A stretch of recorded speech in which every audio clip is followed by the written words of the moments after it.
Bismillahirrahmanirrahim. Dear students, I am Arshad Mahmood.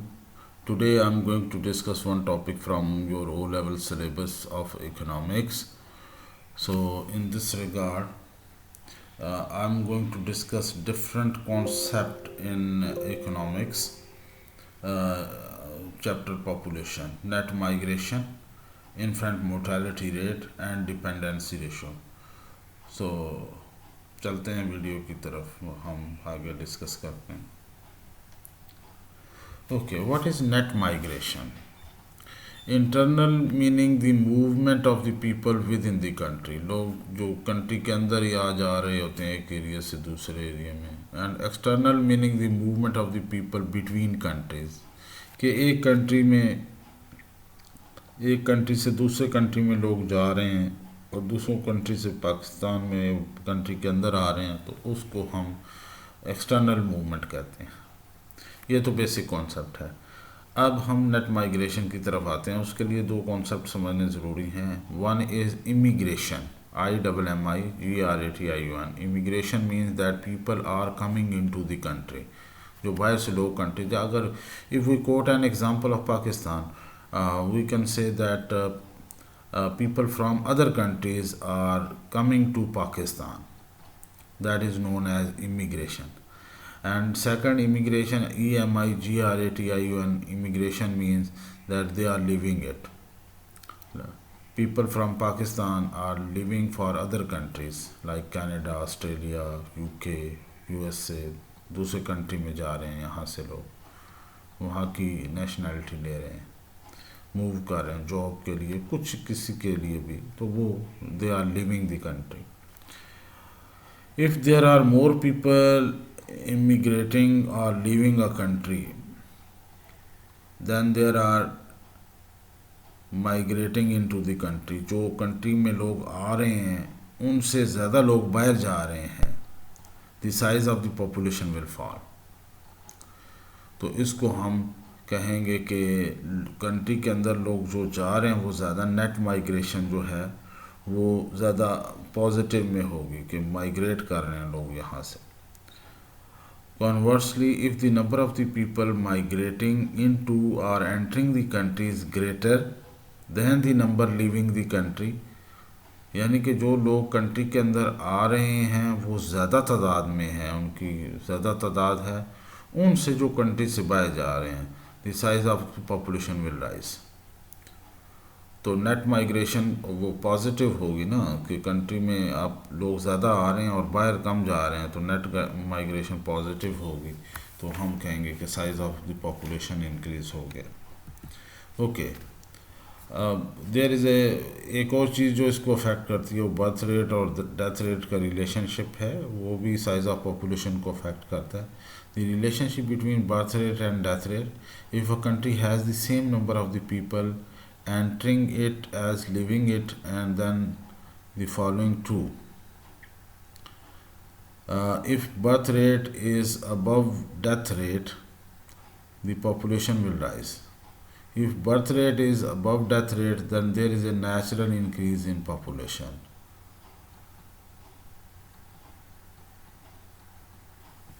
ये इसको समझें जो ऊपर लिखा है, अभी आपको मैंने पढ़ के भी बताया है. If the country has the same number of people entering it as living it. जितने लोग कंट्री के अंदर आ रहे हैं बाहर से और जितने लोग बाहर जा रहे हैं उनका सेम नंबर है.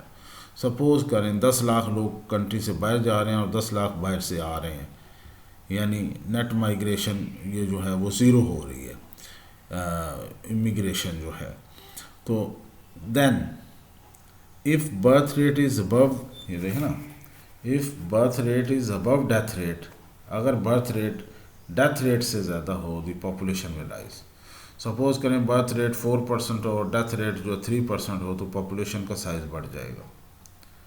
if birth rate is above death rate, तो हम इसको कहते हैं there is a natural increase in population.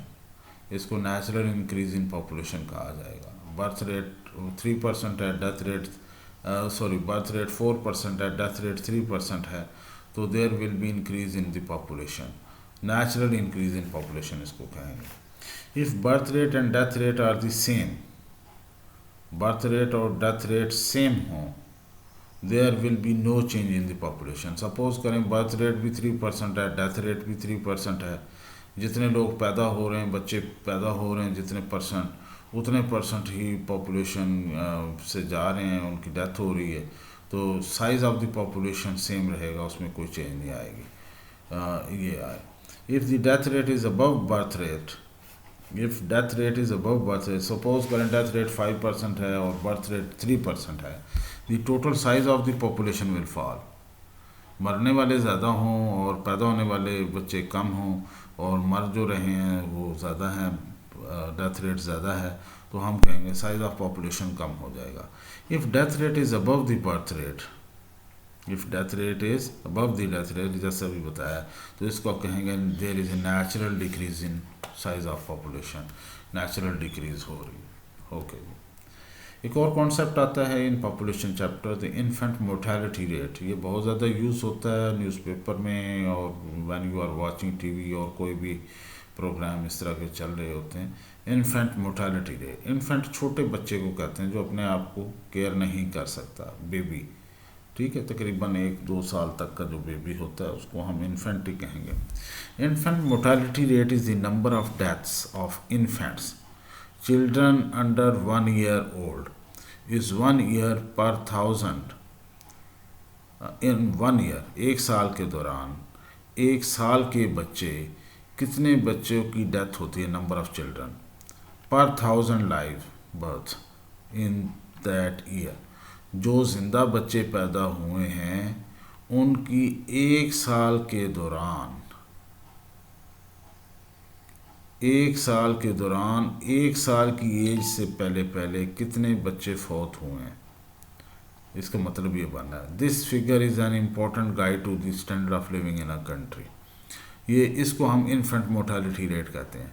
अगर एक बच्चा ज़िंदा पैदा हुआ है लेकिन एक साल से पहले अगर कितने बच्चे मर गए हैं और जो पैदा हुए हैं, ज़िंदा पैदा हुए हैं लेकिन एक साल के दौरान कितने बच्चे मर गए हैं, अगर इनकी तादाद ज़्यादा होगी तो हम कहेंगे there is a high infant mortality rate. और अगर ये कम होगी तादाद बच्चों की, एक साल की एज तक मरने वाले बच्चों की तादाद कम होगी, तो हम कहेंगे there is a low infant mortality rate of the country. जो डेवलप कंट्रीज़ होते हैं, एडवांस कंट्रीज़ होते हैं, वहाँ पे इन्फेंट मोर्टेलिटी रेट लो होता है, उनका स्टैंडर्ड ऑफ लिविंग हायर होता है।